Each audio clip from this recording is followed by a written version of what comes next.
Oliver, how are you? You can unmute your mic there. Oh, good reminder. Hi, I'm fine. Where are you physically? Where are you located? I'm currently close to the center of Germany in Brunswick. Okay. You've got a session here, DevOps without compromise.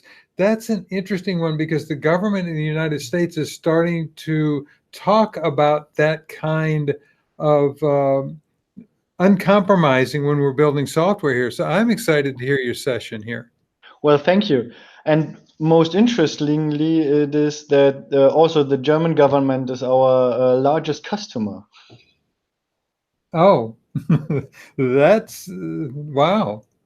Let's share your screen and let's see what you've got, and then I'll get to make sure you're set up properly, and we'll go. So this you should see empty Firefox screen now, It is an empty Firefox screen. Yes, and now you should be able to see the slides. that's great. I'm going to go on mute, but if you need help, I'll be here. Okay, so when will we start? Is it It's starting now. You ready it's to go? just a moment? Yeah, so I'm ready. All right, let's go. So, hello Nexus users. I'm happy to have the honor of talking about DevSecOps without compromise and demonstrating how the Cloudogu ecosystem alongside the Nexus platform empowers you on your DevOps journey. But I would like to throw off a challenge for this talk to begin with. I want to implement an on-premise vendor-agnostic DevSecOps toolchain with the following features. Tools of different vendors for issue tracking, source code management, CI/CD, static code analysis, open source and security governance, wiki, and a configurable dashboard. Those tools shall come easily installed and upgradable and pre-configured and ready for immediate use.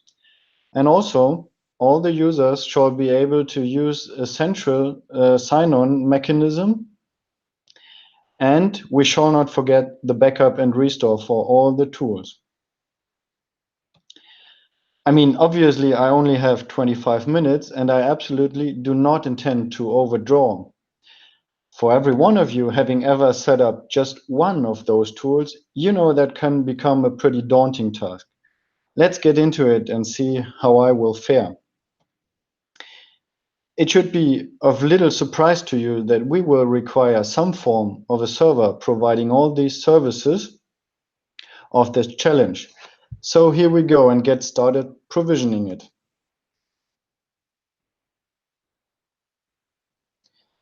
So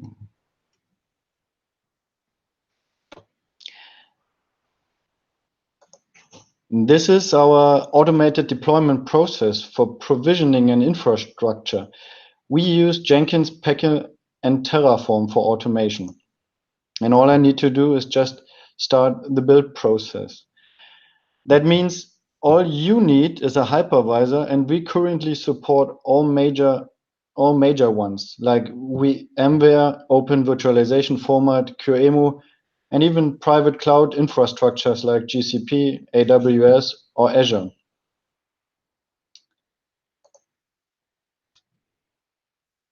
Now that the first steps are taken for achieving the goal of the challenge, let me briefly introduce myself. My name is Olli, and I have a background of software development. And with that expertise, I now work as a customer success engineer at Cloudogu. I also co-lead the local Java user group and organize a local IT conference. And when I'm away from the keyboard, I enjoy my time in the gym or with Freeletics. We at Cloudogu are passionate software craftspeople. The company itself was founded in 2014 with a solid background being a spin-off of the well-established consulting company Triology. At that stage, there has already been over a decade of experience in providing great solutions to our customers. But there also was this perennial urge to develop innovative products and use these to help people drive their own innovation. And essentially, this is what we do to date. We offer training and consulting in cloud and DevOps technologies like Kubernetes and Docker, and we also generally try to spread the DevSecOps mindset. We also offer our ecosystem as a product, and it is our ecosystem and the Nexus platform that enables me to take part in the challenge. Also, it turned out that we at Cloudogu, as well as Sonatype, share a vision about DevSecOps, making it a trivial decision to partner and work together.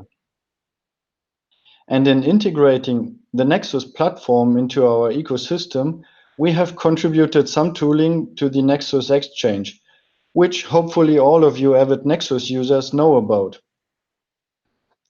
These contributions mainly revolve around automating the setup and initialization of the Nexus platform for our ecosystem. Nevertheless, they are open source and can also be used standalone.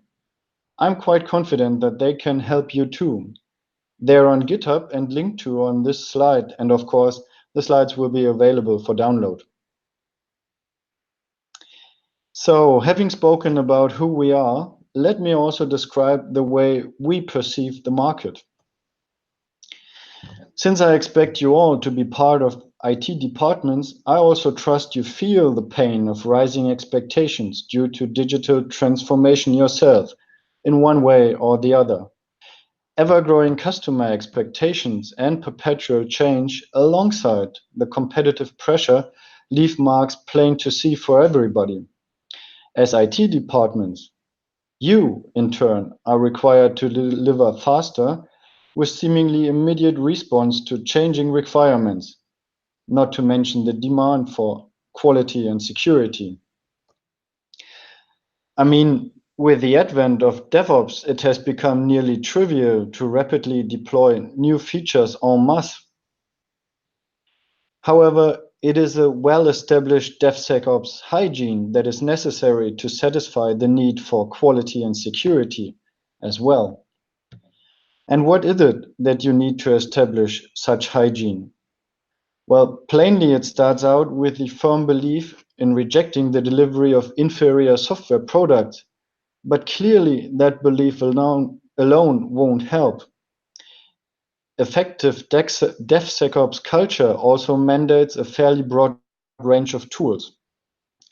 Source code management, issue tracker, project planning, static code analysis, open source governance, documentation, and so forth. And all of these tools need to be run on some infrastructure. But more importantly, once they are well integrated with another, they themselves become a higher level infrastructure, the development infrastructure itself. Which brings me back to the challenge I have put up. The virtual machine has been provisioned by now and awaits input. Let's have a closer look into the setup. So, as you can see, the job has successfully finished, and we will now have a look into the setup, which is run by a web server on port 8080. And what we now need to do is first register that instance with our backend. This is our backend, and I can just sign in with my GitHub account.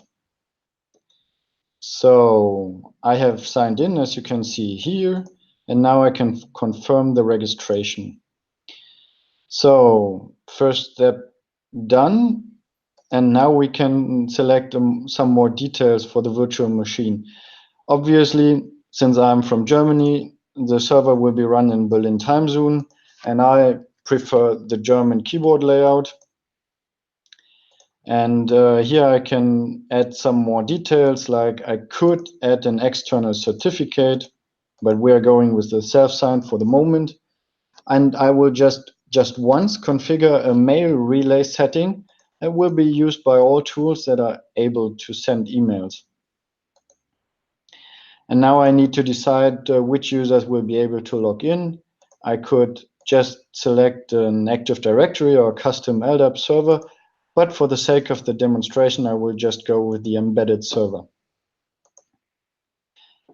And this will most likely be the most interesting part, since at this stage I can decide which tools I want to have in my toolchain.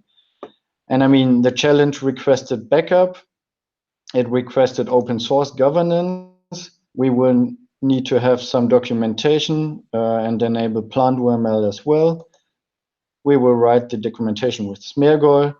We need the Nexus repository. We need a cockpit with dashboards. We want to build our software.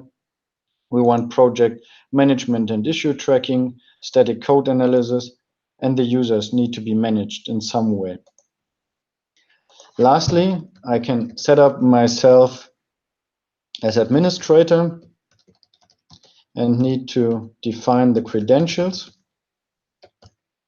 And obviously, I have to choose a secure password, which none of you will be able to guess. And I will need to configure the administrative rights for all the tools. And for the sake of the demonstration, I do not need the Unix credentials sent to me. And this is it. This is the setup performing all the tasks. That will take quite some time, which allows me to continue my presentation. As you have seen, it is a very comfortable way of setting up a development toolchain. But I get it. You might have objections along the lines of, we could just use cloud services and would not need such a solution. And I mean, obviously, you are right. If you're willing to make use of cloud services, then our ecosystem may not necessarily be for you. But is everyone willing to make use of the cloud? No, and for relevant reasons. First and foremost among them is privacy. Cloud services and software as a service products also mean that your data is stored on cloud servers, which could be located anywhere in the world. I mean, in reality, they will be somewhere close to you. But the only guarantee you have is that those are outside of your control. This may be completely fine for some and outright impossible for others. Have you made up your mind about that decision with respect to your contracts? And another issue is vendor lock-in. Commonly, products from the same vendor are designed to work well together, but you might not be able to easily migrate away or swap out a single product in that portfolio. And again, this can be totally fine for some and unacceptable for others. In essence, there are individual circumstances that make public clouds a bad choice or even not an option at all. I mean, it all comes down to your individual situation. But what does that leave you with? Clearly, you can operate all the tools yourself on premise and under your own roof. While obviously the aforementioned drawbacks can be avoided, and with an on-premise toolchain, you will pay a different kind of price and therefore have to make a compromise. Because providing a vendor-agnostic toolchain means integrating the parts of it to work together. That is, installing a plugin here and configuring a service there and over and over. All these tools claim to provide easy integration to several other services, as if the number of integrations were a metric in itself. And it is good that they do so, but still the appropriate ones need to be configured anyway, and that will take time. Moreover, the party just doesn't stop once such tools are installed. Quite the opposite, in fact. We are all looking forward to bug fixes, security patches, and even new features in our tools. And the only drawback is that someone has to perform those updates. Take Jenkins, for instance. It has provided us with 11 releases in the first 9 weeks of this year alone. Even if you only apply the LTS patches, then you still have guaranteed work every 12 weeks. That is, unless there is a security fix for LTS. in which case there may be additional releases. But frankly, patching Jenkins is comparably easy because there has been some effort with exactly that goal in mind. However, it is also just one of the many tools in your toolchain. And from an overarching perspective, release cycles as well as installation routines may vary from vendor to vendor. It is a rather complex and diverse landscape. I mean, sure, you get used to it after a while, like with everything else. But nevertheless, there is huge effort here. You could even try to build your own automation for a flexible, adaptive, and reusable solution, but that takes even longer. And we know that all too well because it is what we did after all. The main challenge in doing so is maintaining a flexible, vendor-agnostic toolchain in combination with providing uniform and automated tool updates, especially in cases of major releases. Although once we are facing project reality, things even get a little more complicated than that. I mean, what you really have are multiple tool chains for different project teams that commonly inhabit the same infrastructure. However, that might not always be truly desirable. Let's just assume there were an easy way to provision and maintain truly separate tool chains. How would that feel like? Working on truly separate tool chains provides you with the ability to scale out instead of buying ever more expensive hardware. Therefore, performance in the shape of the underlying virtual machine could be provided as needed, and load distribution would be inherent, which also improves availability. If one instance of a toolchain is under maintenance, then all of the other teams can continue to work. The toolchains become isolated in a way, which from a higher level perspective provides an even more interesting feature. While you could easily enforce corporate policy, you could just as well have need-specific tailoring for projects. That is, replacing or removing tools from a toolchain, just as necessary for a specific project. You could have system administrators that take care of only some instance and therefore do not need to access all of your project data. But most importantly, if you're working with external contractors in some projects, you could easily provision a toolchain in a different environment and keep the other one safely behind your firewall. In that instance, such isolation could also enable you to truly comply with your client's contracts, which regularly have some nasty requirements. For instance, giving back all material and confidential information upon termination. And I mean, that normally means to delete all concerned data. And that includes the backups as well, at least formally. You do have tested backup and restore for your on-premise software, don't you? Imagine if you could selectively restore backups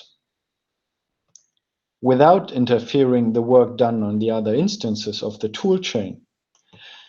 Consequently, that also enables you to archive a whole project state. You could even resurrect your toolchain whenever you like, as if it had never been gone in the first place. Or you simply delete the backups for compliance reasons. What a terrific fantasy that is, until we enter reality again, at least. Because the downside is the effort needed scales with the number of toolchain instances you want to operate and it could become overwhelming. However, we are convinced that you do not need to make a compromise. You can have both. The convenience and low effort of a cloud-based solution, as well as the privacy and freedom of an on-premise solution. That is what we designed our ecosystem for, and the challenge was intended to be our proof. So there has passed some time and the setup is finished by now. Let's have a look at the result.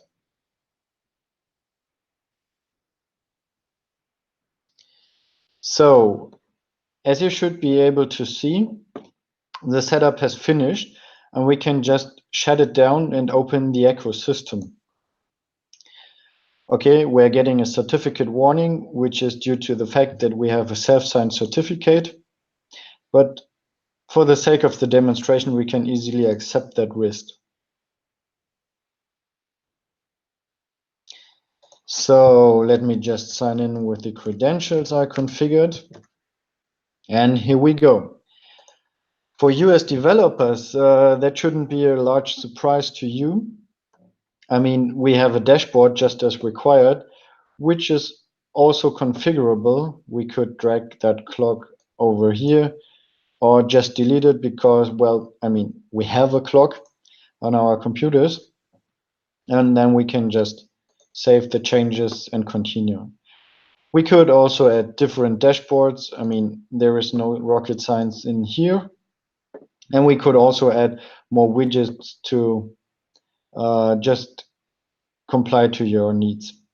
And what we also have is a so-called warp menu, which lists all of the installed tools.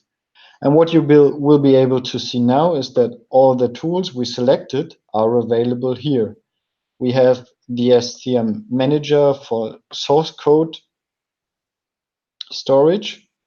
And generally, it is up to you which tools you choose, so you could easily swap that out. We have Jenkins in order to build our project software and use continuous delivery.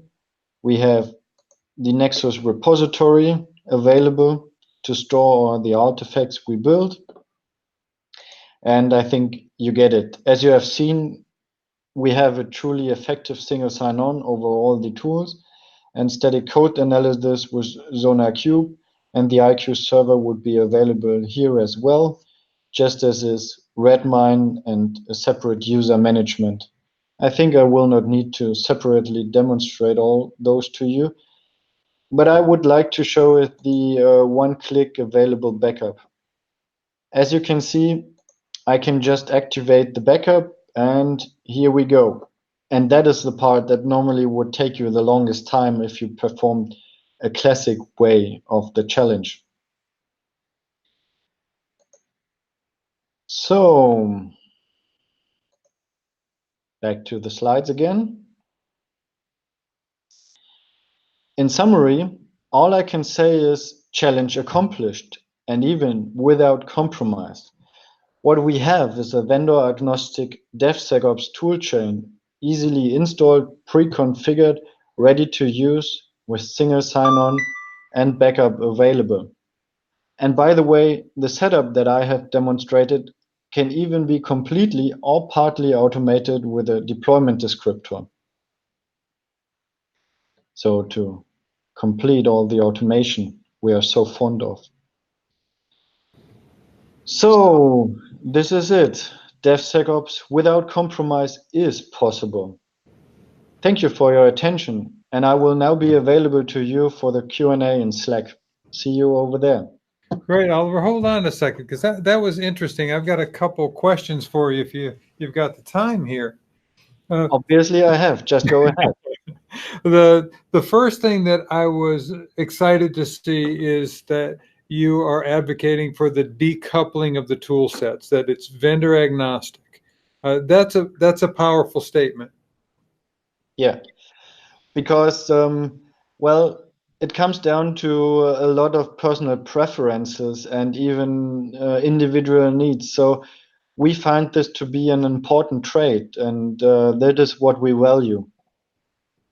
The other big thing that I think is, I'd like you to go in a little deeper here, is the ability to back up so quickly and easily. I know that in the United States here, we're having an awful lot of problems with ransomware. And many people don't have backups. Yeah, true enough. That is a sad thing because, well, I mean, obviously this is a downside when using a make solution. I mean, there are a lot of companies, and we see them all the way to make something similar themselves. But once the toolchain is up and running, everyone that is not really a system administrator by heart forgets about backup, or it could be even worse. Maybe there is no time left for setting up a backup. And even if you have backup, have you ever tried to test and verify the restore mechanisms? Yeah. And that is the hard part, because there is nothing worse than having a backup you cannot restore. When I think of the work that you guys are doing, who are your main types of clients? Is it the financial industry? Is it healthcare? Who uses the product? Well, for us, it is our government. The German government is using it. There is this technology center that has contracted us and enabled a self-service portal so that the individual government departments can themselves provision an infrastructure for their contractors to work with. And I mean, also we're working for the automotive industry, for instance, and the financial sector as well, and insurances. That's good. That's good. All right. How can people get a hold of you if they want to get a hold of you? Well, I am on Twitter. So we at Cloudogu are available at Cloudogu, and I am available at Oliver Milke. So my name and then just the @ on Twitter. Wonderful. Thank you so much for spending part of your day with us. Very much appreciate it. And we'll see you over in Slack. Thank you so much for having me. I really enjoyed it. Good. Thank you. Thank you. Bye-bye. Right. For people that are watching, these sessions are recorded, so you will be able to view these sessions afterwards if you missed any of that, or you want to go back and review some of it. And then we'll also have the slide decks available for you too. So nice presentation. That was good.